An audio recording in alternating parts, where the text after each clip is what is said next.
Hello and welcome back to Func. My name is Colby Hawk, and today is a bit of a special episode because it's the last episode of the academic year. On that note, joining us today is our very own Cole Kennedy, a graduating senior who's been with Func since fall of 2021. Thanks for having me on, Colby. Absolutely. Well, let's just jump right into today's episode, starting with the weather forecasts. Today has been overcast with cloudy skies, a high of 69 degrees and a low of 61, along with a 55% chance of rain. Moving into the weekend, similar rainy and overcast conditions are expected with an 80% chance of rain, a high of 74 and a low of 61. Tomorrow on Friday, a 60% chance of rain and a high of 79 and a low of 61 will be happening on Saturday. And fortunately, on Sunday, the rain is forecasted to subside with cloudy skies, a high of 74 and a low of 58. Then on Monday, it's expected to be sunny outside with a high of 75 and a low of 56. As we move into the exam week, be sure to enjoy the nice weather out there for a study break or in between your final classes.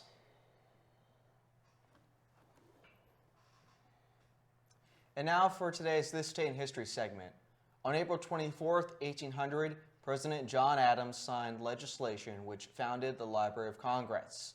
Originally housed in the Capitol building, the library contained approximately 3,000 books and maps before it was burned down by the British Army during the War of 1812. After the war, it was quickly restored by former President Thomas Jefferson, who donated his entire personal collection. Unfortunately, 2/3 of the library's contents were destroyed in a fire in 1851. Fortunately, the Library of Congress rebounded and was further expanded after the Civil War. Today, the Library of Congress contains over 17 million books, films, photographs, and other historical documents. Let's check out the word of the day. Today's word is ostensible, a word used to describe something that either seems or is said to be true or real, but is possible to not actually be true or real. In other words, ostensible can be used to refer to something that is plausible rather than something that is unquestionably true. It can be used in sentences such as, the teen ostensibly states that the reason they were out after 10 is because they were stuck in traffic. Or, the politician ostensibly claims that their policy will make positive changes in the economy, but experts believe that there may potentially be negative consequences as well. This school year, Furman brought back, for the first time in almost 2 decades, a women's club rugby team. Reporter Kate McCauley caught up with the team. Alona Marr and Team USA helped shed a spotlight on women's rugby last summer at the Olympics. That light is shining all the way to Furman's campus. Furman already has an established men's rugby team, but students Una Rowe and Lily Erlandson decided it was about time for women's rugby to make its way back onto Furman's campus. Una Rowe, a sophomore at Furman and the team's captain, started playing rugby her freshman year of high school and wanted the opportunity to continue the sport here at Furman. I decided to start a women's rugby team at Furman because 20 years ago, Furman did have a women's team, but as of recently, we did not have one since then. And I wanted other girls to experience a new sport, and I wanted to let other people know that rugby is not a scary sport. It's a fun and exciting sport. According to Una, recruitment has been slightly challenging since many women are not too familiar with the sport. However, she shares why she thinks rugby is so important. I definitely do feel a lot more empowered, especially as a woman, since rugby is a more male-dominated sport, and getting the opportunity to play, especially at Furman, allows us to step out of our comfort zone. Luca, a sophomore at Furman and friend of Una, was more than excited when he was asked to coach the women's team. I personally have never coached before. This was my first coaching job. To get into the process of things, I reached out to D1 coaches from other schools. I reached out to my own coach and asked if there was any drills, any ways that I could personally make the girls better.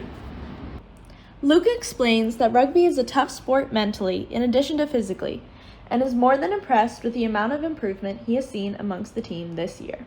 I can positively say that every single one of the girls on the team has improved along the way and become a better player. And even to add, we had our first tournament.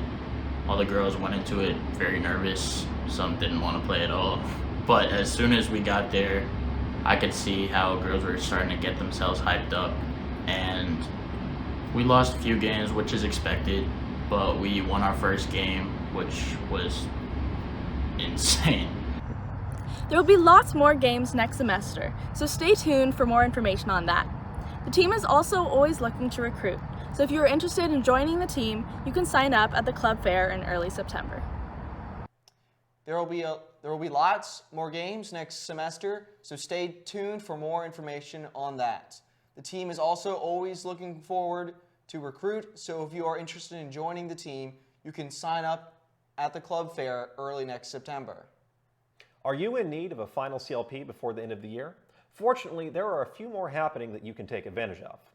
Tonight, April 25th, from 7:30 to 9 p.m. in McAllister Auditorium, the Furman Symphony Orchestra and Furman Singers will be holding a performance featuring Johannes Brahms' orchestra work exploring themes of human struggle and transcendence, a melody by Adolphus Hailstork celebrating African American musical heritage, and to finish off, a masterpiece of orchestral work by Edward Elgar, known as the Enigma Variations, a score known for its emotional depth and the mystery surrounding its enigma.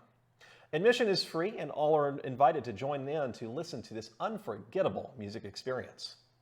Then, on Monday, April 28th, from 12:30 to 1:30 p.m. in the Trustees Dining Room, Dr. Selena Dickey and Dr. Tim Piper will present their original research at the Society for Cinema and Media Studies annual conference in Chicago, Illinois. Both of their papers were presented in a panel titled Strange Bedfellows Cross-Sector Partnerships in U.S. Broadcasting Industry History, which brought together media historians interested in media infrastructure and its role in shaping societies. Dr. Dickey will be presenting on NBC, AT&T, and converging network histories, especially in satellite and broadcasting, while Dr. Piper will be presenting on sports and gender, focusing on Olympic coverage in the 1930s.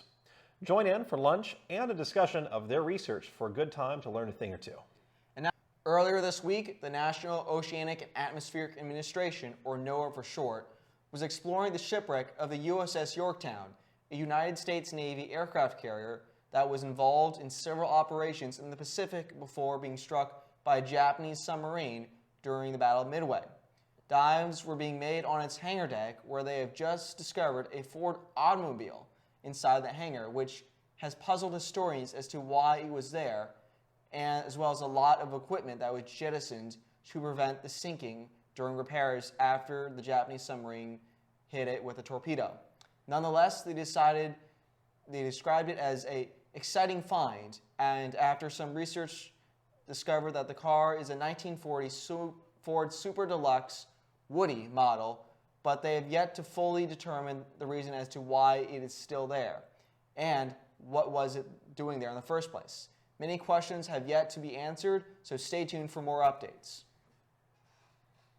And with that in mind, before we wrap up today's show, I wanted to talk to you a little bit, Cole, about your experiences at Furman and at Func, and what it's like wrapping up your 4-year career here at Furman. I know it's a big change that's coming up. You have graduation happening in literally days now. So I figured, why not end your career here with Func on a good note and do some anchoring? Yeah. So what does it feel like? I know you've been here for a while, since fall 2021. How have things been over this 3-4 years you've done this? I mean, when I first started Func in the fall of 21, it was a lot different than it is right now. We shot 3 episodes, all on Sunday nights, and there was always 2 anchors, and then our head of Func at the time, Nick, I think it was Calloway, I believe that was his last name, and then myself back there manning the TriCaster, and at that time I was still a newbie, so I would use the lever function instead of the button, so quite a few times where we had to redo transitions because I would just go pretty hard on that lever instead of making a gradual transition. Well, there's always a bit of a learning curve. Yeah, that and we also weren't paid like we are now. Very fair. It's very nice, I'm not going to lie. Well, I think it's one thing to get a lot of experience with this kind of work. I'm kind of thankful that you kind of got me introduced to this after I got to know you on the World War I Max that we did back in May of 2023. And, since then, well, fall of 2023. I've been doing Func with you. Yes. Learning how the TriCaster works and just kind of learning the ins and outs. It's kind of fun. It really is. Time flies, though, when you're having does. fun. Yeah. And then we also did the Where the Funk is Cool show together. Absolutely. And we will be premiering a new show called Paladin Past, where we will be featuring my documentary about my great-grandfather, Lieutenant General William Howard Arnold, and then Colby's documentary about, what was his name? Well, his name is Jesse Alley. Lyles Bud Alley, second lieutenant that was a Furman ROTC graduate, class of 1964. He went to Vietnam and was in the Battle of the Ya Drang Valley in 1965. So pretty important event. Kind of kickstarted the beginning of the Vietnam War. So yeah, you heard it here first. Cole and I are going to be premiering Paladin Past to help feature these stories and other history related to Furman. So that's a pretty cool opportunity that you'll have to stay tuned for soon. But Cole, one thing that you yourself are going to be staying tuned for is your graduation. Yeah. So right now, I think you're still finishing up your thesis work, right? Yes. And are there any other preparations that you're having to do before you wrap up the year? I have to do 2 papers and then 1 quiz, but as well as our media history project for Dr. Dickey.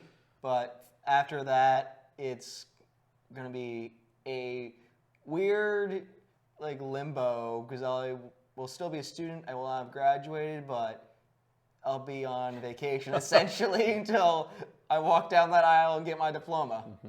Well, hey, I mean, maybe on the bright side, that might give you a little bit more time to walk on the lake and hang out and just enjoy the last few days of your official, at least, career here. I'm sure you'll probably be back at some point later on.